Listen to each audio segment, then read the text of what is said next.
Welcome to Evan's Kalita recipe. This is a foolproof recipe that works about 90% of the time. You may need to make small adjustments depending on the coffee solubility.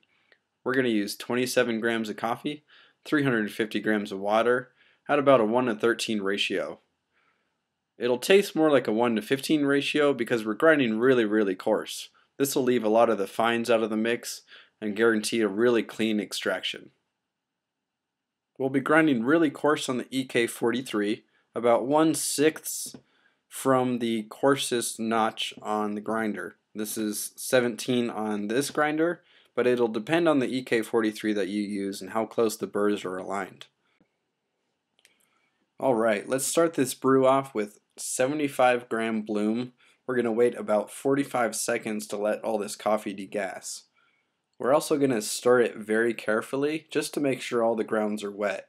Don't stir super hard as the extra agitation will muddy the entire brew. Even though we have a lot of clean water passing through, it will make the brew a lot more of a muddy body involved. Make sure to watch the way the coffee actually starts draining, as this brew is not going to follow certain time cues. The first pour is going to go up to the 250 gram mark and put your kettle back on its base. Notice we're going in a swirl sort of pattern, making sure all the grounds are getting wet.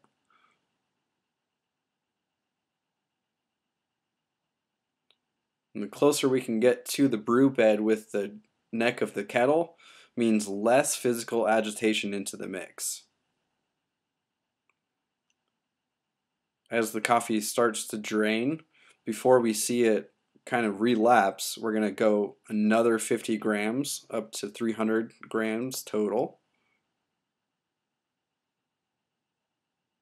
Again, we're doing that swirl to make sure all the coffee gets wet and there's no crust being formed.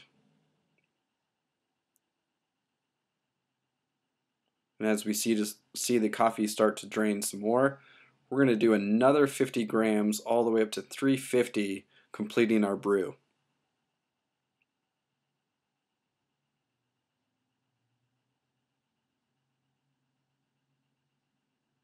We're also going to take the Kalita and slightly swirl it and then barely tap it down. This will just make sure all the grounds get to the bottom of the brew while the rest of the clean water drains through and extracts.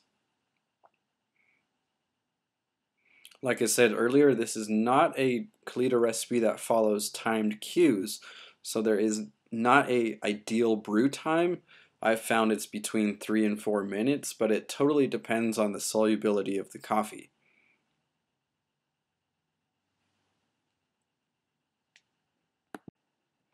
Make sure that after you pour that large pulse, you don't let the water drain all the way through the bed. Because when we add those 50 gram pulses afterwards, that's just meant to finish up the extraction. But if we let the bed drain too much until we start seeing coffee grounds settle without water draining, the extra agitation of throwing 50 grams into the mix again will muddy up the brew, because anytime we add agitation, whether it's physical or extra heat, we extract more. So if your brew comes out tasting kind of muddy and funky, assess that pulse pour first. Make sure that you get those pulse pours in faster, because the sooner we have all the clean water in the brew and draining, the cleaner the extraction is going to be. You can see here's a bad example of waiting too long to add that pulse. It almost drains all the way before we add another 50 grams, and this will guarantee a very muddy extraction. That completes the Kalita recipe. Like I said, it's pretty foolproof for 90% of the coffees I've ever dialed in. If the coffee comes out tasting muddy, first assess, did I add the pulse pours fast enough and let it all drain? Or am I letting the whole thing drain before I add those pulse pours? Once you have a cleaner extraction, you can adjust your grind either finer or coarser if you need to, but grinding this coarse will guarantee a pretty clean cup. If it tastes sour, obviously grind a little bit finer, but not too much finer, as we don't want the Kalita to drain too slow. And as always, ask me questions if you're stuck or if you need any help assessing your